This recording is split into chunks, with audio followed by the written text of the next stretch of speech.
वहाँ जिस्म बहुत कीमती होते हैं। जिस मुआशरे में इंसानों की कोई कीमत नहीं होती, वहाँ इज्जत की बोली सबसे ऊंची लगती है। जिस मुआशरे में इंसानों की कोई कीमत नहीं होती, वहाँ बिनते हवा सरे बाजार तबले की थाप पर नाचती है। और जिस मुआशरे में इंसानों की कोई कीमत नहीं होती, वहाँ भूख तहजीब के आदाब भुला देती है। यहाँ हवस के पुजारी स्याह रातों में सफेद जिस्मों का जीवन स्याह करते हैं। यहाँ पे नाचते पैरों की थाप बिकती है। यहाँ पे जागती आंखों के ख्वाब बिकते हैं। यहाँ पे फूल से होंठों की प्यास बिकती है। यहाँ पे जिस्म है बिकते, शबाब बिकते। आली वकार भूख 2 वक्त की रोटी के एवज बिनते हवा को इब्ने आदम की हवस का निशाना बनने पर मजबूर कर देती है, लेकिन कहीं कोई कयामत नहीं उतरती। 14 साला बीरा अपनी असमत लुटाने के बाद जान से भी हाथ धो बैठती है, लेकिन कहीं कोई कयामत नहीं उतरती। थर की जलती रेत पर नंगे पांव चलने वाली कौम का सदर इस्लामाबाद की सड़कों पर मर्सिडीज में सफर करता है, लेकिन कहीं कोई कयामत नहीं उतरती। बलोचिस्तान की खुश्क साली पर एयर कंडीशन कमरों में मिनरल वाटर पी कर गौर किया जाता है, लेकिन कहीं कोई कयामत नहीं उतरती। ये शाहराहें इसी वास्ते बनी थीं क्या कि इन पर देश की जनता सिसक कर मरे। जमीनें क्या इसी कारण अनाज उगला था कि नस्ल आदम और हव्वा बिलक कर मरे।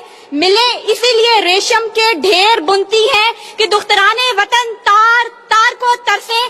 चमन को इसीलिए माली ने खून से सींचा था कि उसकी अपनी निगाहें बहार को तरसें।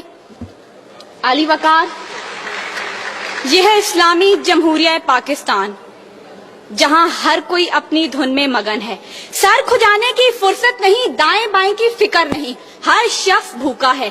कोई इक्तदार का तालिब है तो कोई शोहरत का भूखा, कोई दौलत का परिस्तार है तो कोई पेट का भूखा, कोई भांग के एक प्याले के एवज अपना सब कुछ निछावर करने पर आमादा तो कोई ताकत का भूखा। कह तो रजाल बढ़ता चला जा रहा है। तहजीब और तमद्दुन के पैमाने टूट फूट का शिकार होकर वक्त की नाकदरी का गिला कर रहे हैं। हम जवाल की आखिरी हदों के भी आखिर पर पहुंच चुके हैं। इंसाफ मुहैया करने वाले इदारे सिसक कर दम तोड़ रहे हैं। हर तरफ से एक ही पुकार सुनाई देती है, भूख तहजीब के आदाब भुला देती है। आली वकार सुनिए, अगर आप सुन सकते हैं कि जब बूढ़े प्रोफेसर को 6 माह तक पेंशन ना मिली तो अपनी कन पट्टी पर पिस्तौल रखकर बोला था, मेरा पाकिस्तान है ये तेरा पाकिस्तान है। सुनिए, अगर आप सुन सकते हैं जब तस्नीम सोलंकी भूखे कुत्तों का नवाले तर बनी तो बोली, पड़े हैं गुम कटहरे अदालतें चुप हैं। सुनिए, अगर आप सुन सकते हैं जब मजदूर शाम को खाली हाथ घर लौटा तो अपने बच्चों से नजरें चुराते हुए बोला, है तल्ख बहुत बंदाए मजदूर के औकात। सुनिए, अगर आप सुन सकते हैं कि वजीर आजम की खुली कचहरी में खुदसोजी करने वाला बोला था, मैं भी पाकिस्तान हूँ तू भी पाकिस्तान है।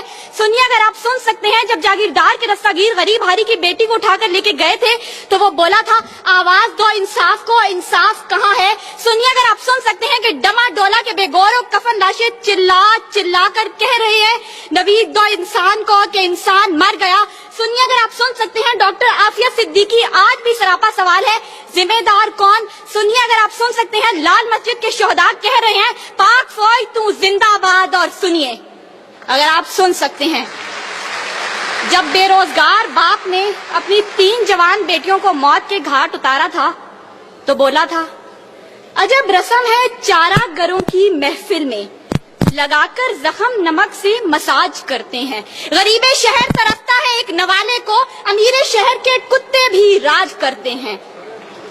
आली वकार भूख तहजीब के आदाब भुला देती है। गुर्बत से मजबूर लोग अपने बच्चे भून कर खा जाते हैं, अपने गुर्दे और आंखें बेच डालते हैं, अपनी 8 साला बच्चियां दलालों के हवाले कर देते हैं, अपने खानदान के साथ आग में कूद जाते हैं, दरियाओं समंदरों में छलांगे लगा देते हैं, पंखों के साथ लटक जाते हैं, ट्रेन की पटरी के आगे लेट जाते हैं।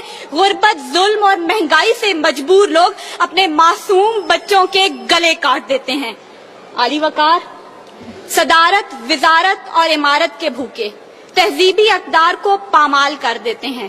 کبھی تو چند کھوٹے سکوں کے عوض قوم کی بیٹیوں کو بیچ ڈالتے ہیں، تو کبھی مساجد کا تقدس پامال کرتے ہوئے انہیں لہو رنگ کرتے ہیں، اور کبھی اپنی ہی عوام سے کہتے ہیں میں تمہیں وہاں سے نشانہ بناؤں گا کہ تمہیں پتہ بھی نہیں چلے گا.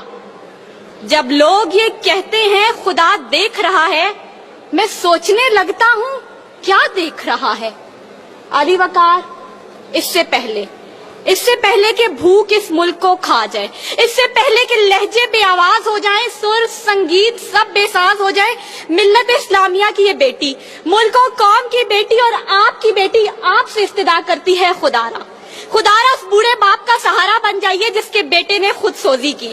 خدارا اس عورت کے آنسو پوئیں ڈالیے جس کی بیٹی جاگیردار کی ہوس کا نشانہ بنی. اور خدارا ان معصوم بچوں کے سر پر دستے شفقت رکھیے جن کا باپ پولیس مقابلے میں مارا گیا.